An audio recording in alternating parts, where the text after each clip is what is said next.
Toi. Bonjour, alors je suis Jean-Marc Hunt, je suis artiste plasticien et pour la manifestation Arbemao, je suis le commissaire et scénographe de l'exposition. Nous présentons aujourd'hui la 3e édition de Arbemao. 3e édition puisque nous avons débuté en 2009. J'ai créé cette manifestation en 2009, puis elle a été tout de suite appréciée, donc nous avons créé en 2010 la 2e édition. Cette 3e édition, on l'a intitulée Intramuros, parce qu'aujourd'hui nous la présentons dans la bibliothèque Paul Mado à Bemao, et nous l'avons dédiée à la jeune création. Cette jeune création qui émerge, qui s'implique dans le panorama artistique contemporain en Guadeloupe et qui génère de nouvelles formes artistiques, de nouvelles propositions et dont nous faisons effet de leur proposer un espace qui soit à la hauteur de leurs ambitions, de leur folie, de leur création. Arbemao a déjà été très, je vais dire, soutenu par les artistes locaux, par les artistes pionniers de l'art en Guadeloupe.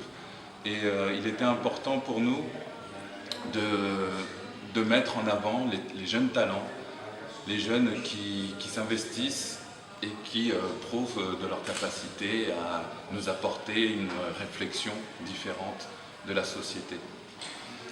Nous avons rassemblé aujourd'hui 5 artistes dont une jeune artiste qui a récemment exposé à New York lors de la Pool Art Fair, Kelly Sinapa-Marie, Jérôme Jean-Charles, qui expose une sculpture derrière moi qui interagit avec l'espace urbain, Ronald Cyril qui a gagné récemment le prix Start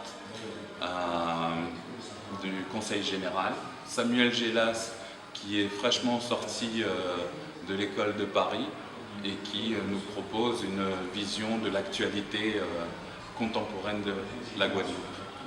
Jérémy Paul qui vit, travaille et expose entre la Guadeloupe, Paris, Leipzig et Berlin.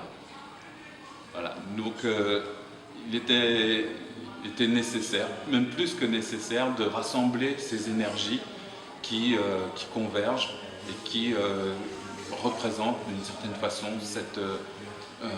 ce renouvellement, cette nouvelle expression artistique de la Guadeloupe. Et ça va durer jusqu'à quand? Alors c'est une exposition qui est sous un format un peu inédit, un peu hors norme, puisqu'il s'agit d'exposer des artistes pendant 6 mois. Des artistes, des collectifs d'artistes qui se succéderont de juillet à décembre et qui auront des propositions différentes, sous différents médiums. Alors on aura aussi bien de la photographie que de la vidéo, que de l'art numérique, que de l'installation, que de la peinture. Il était important dans le sens où les propositions artistiques aujourd'hui en Guadeloupe se révèlent très... elle envahit des champs artistiques multiples et donc on a voulu scinder d'une certaine façon toutes ces propositions. On révèle comme ça de nouvelles attentions, de nouvelles intentions et c'était là en fait un peu l'enjeu de cette manifestation, de créer en fait un focus sur ces différents médiums, ces différents artistes et de leur proposer à chacun une session dans laquelle ils vont pouvoir se mettre en avant.